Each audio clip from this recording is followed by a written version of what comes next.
going to do, not try. The foundation of my career, along with most big producers, are there exceptions? Absolutely, there's exceptions. There's some very successful people that don't do direct mail, but they're few. And go back to what I've said now like 4 times. Why would you base your success on the fact you might be the exception? Why would you do that? And so, what do you mail? People ask all the time, what do you mail? I don't know what to mail. Calendars, flower seeds, pot holders, magnets. God knows in this industry, if it fits in an envelope, we mail it. I don't care what you mail. I'm not knocking anybody's mailing program. I think whatever you mail is terrific. I will offer this to you, however.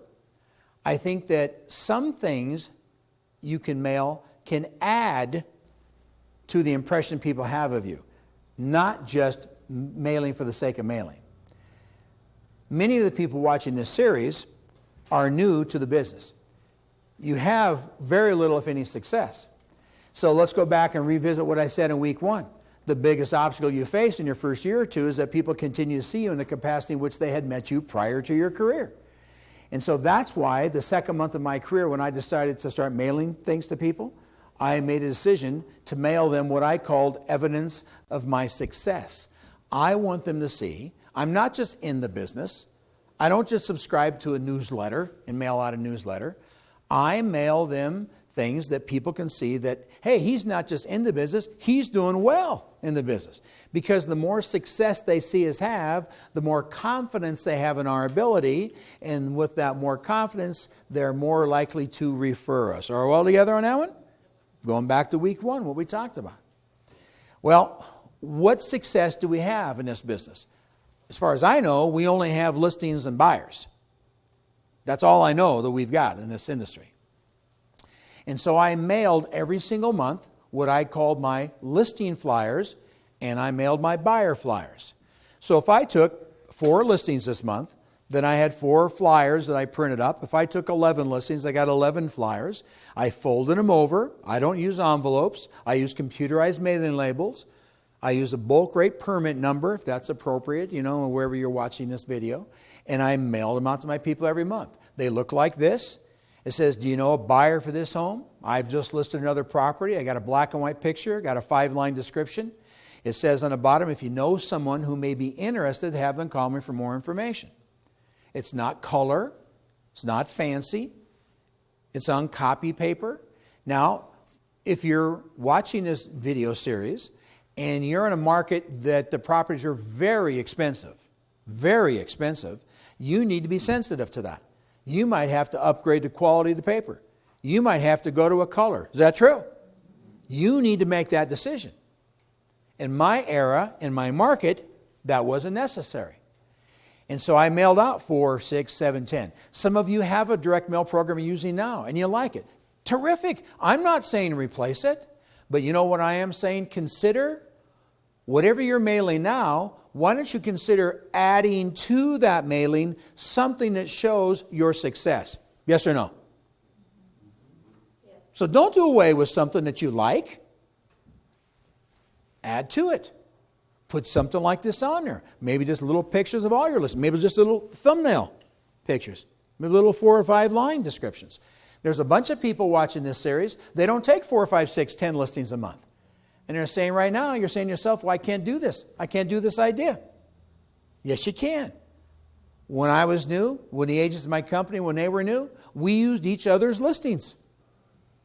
I would go to an agent and say, hey, I need to send out some flyers this month. I only took a couple listings myself. I'd like to send out like 5 or 6. Could I make up a flyer of your new listing and include it with my mailing? And then I simply change the I've just listed to what?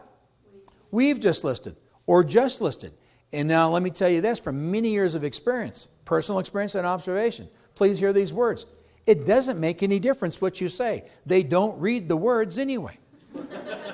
No, it's the truth. All they see, follow me, look at the flyer now. They see your picture and a picture of a property. To them, that means you're having what? That's it. That's the essence of the program. I also mailed along with my listing flyers every month what I call my buyer flyers. They said, home for these buyers. I'm currently showing properties to the following buyers. And I put the buyers I was working with by name. And then I said over in the description part, the price range, area, some of the features, the amenities they're looking for. And then at the bottom it says, if you know someone who may want to sell a home that meets the needs of one of my buyers, please call me. Evidence of my success on the buyer side as well as the listing side. A lot of people are not comfortable putting their buyer's name on there. You're in a small market. Well, then don't. Put buyer ABC, buyer 1, 2, 3. I don't care. But don't eliminate the idea because of a glitch. Solve the glitch, consider doing the idea. I did this my entire career. My company did this program. 193 agents in my company did the same program. Every one of us. If it didn't work, I wouldn't have 193 agents every month be willing to pay a price to do this direct mail program. You need to send out a letter along with your first flyers or prior to your first flyer. And I provide the letter for you in the workbook. And it's the cover letter that tells them about this new program you're excited about, the exposure, for both your listings and with buyers you're working with to satisfy their needs. And so use this kind of a cover letter as you launch this direct mail program. I want to give you a step-by-step how you set up your Sphere mailing program. I think you need to have a minimum of 100 names. If you got 62 names, you better bust your tail and get out there and get 38 more names. You need to have 100 people in a database. You've heard me say that, already in week 1. You need to set up your basic flyers. Are you going to do something like I'm talking about, that I'm showing you? You're going to do something a little bit different? I'm not hung up on that, guys. I think you need to show evidence of your success, however that might be. You need to address the fact that who's going to design and print your flyers? Who's actually going to do this? Are you going to do it yourself? Probably not a good idea. Because if you do it yourself and then the program in fact works, you'll become very busy, and guess what happens to the program? The whole thing collapses because we're the ones responsible for actually doing it.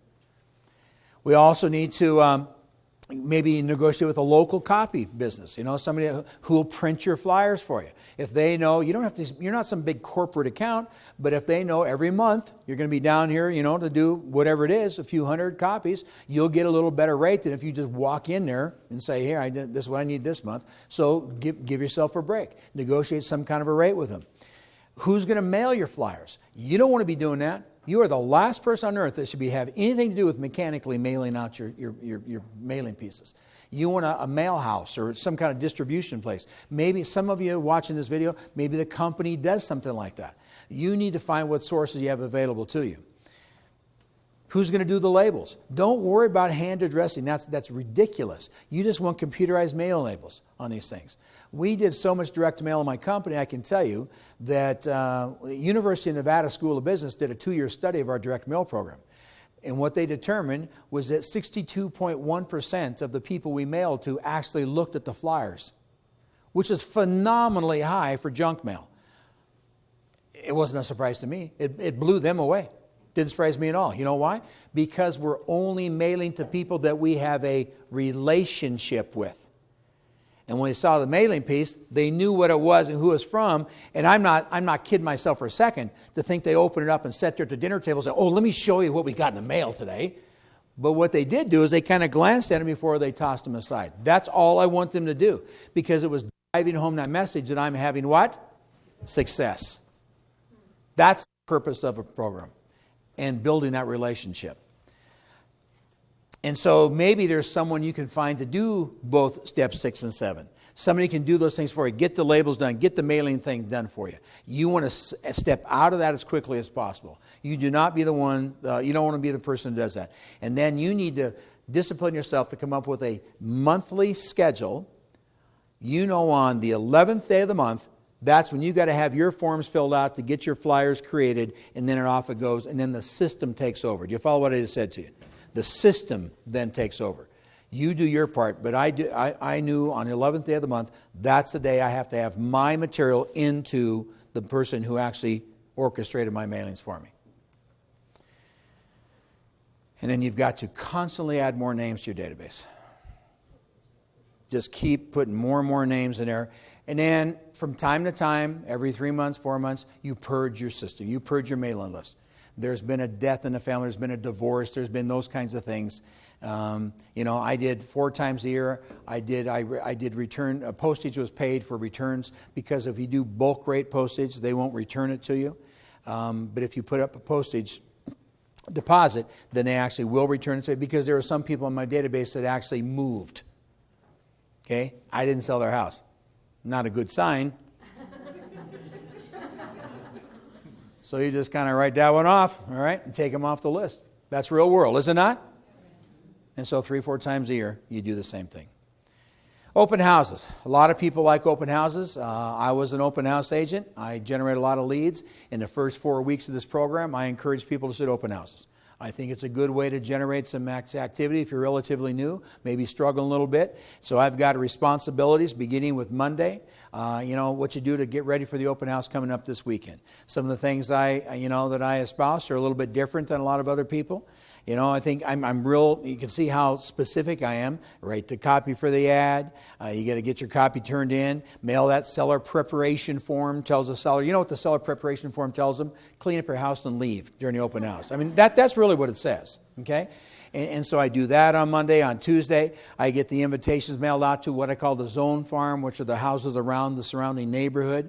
I want people to know about the house. I also mailed invitations to what I call target pricing. Target pricing was based on a statistical phenomena that I discovered years ago.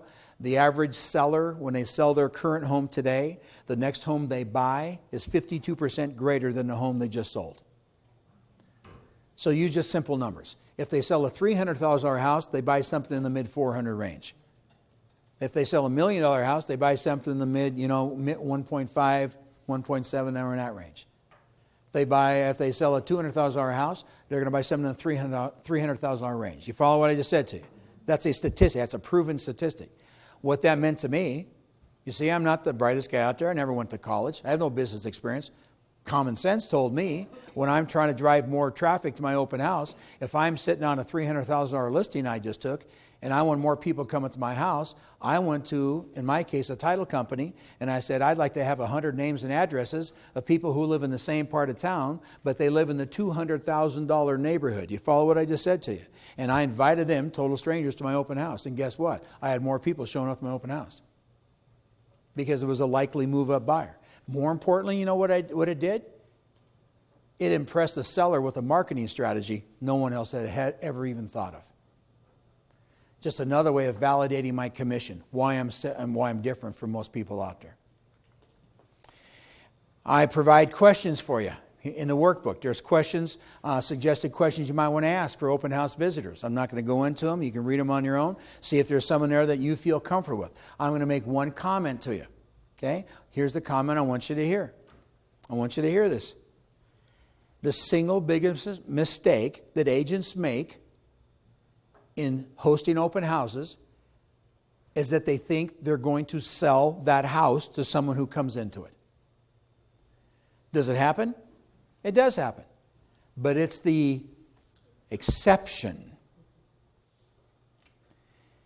And the more you let yourself think that you might sell this house today to someone coming in to visit it, the more you send that message to people who are coming in the front door. And you've got to reverse the roles and put yourself in the shoes of a visitor open house. When they come in, their defenses are at the max. Yes or no? They're prepared for you to try to what? Sell them that house. And so when you see why most agents don't have any success or limited success at open houses is because I think they have the wrong mindset. They've drawn the battle lines as soon as people cross the threshold of the house. They're trying to sell me the house. I don't want to be sold this house.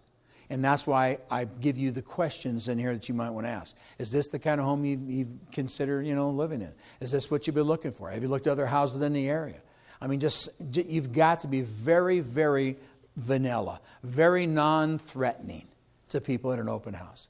Does that make sense to you? Show them, come from a total different angle from what they expect. So, pretty brief, to the point. Here's what I want you to do for week 2. We're going to repeat some of the exact same things. We're going to do it for all 4 weeks, so get ready for that. I want you in the office early. I want you to get out there and expand your sphere by 10 more people. I want you to do another market study. We're going to call 25 more people, preview more properties. We're going to do more handwritten notes. I want you to listen to a CD or DVD. I want you to come up with 2 ideas now. 2 new ideas this week, not just one. take another top agent to lunch, and then schedule an open house for this weekend. And I encourage you to follow what I laid out as the suggested way to host an open house. Use the invitations, put some effort into it, because I'll just kind of leave you with this on week 2.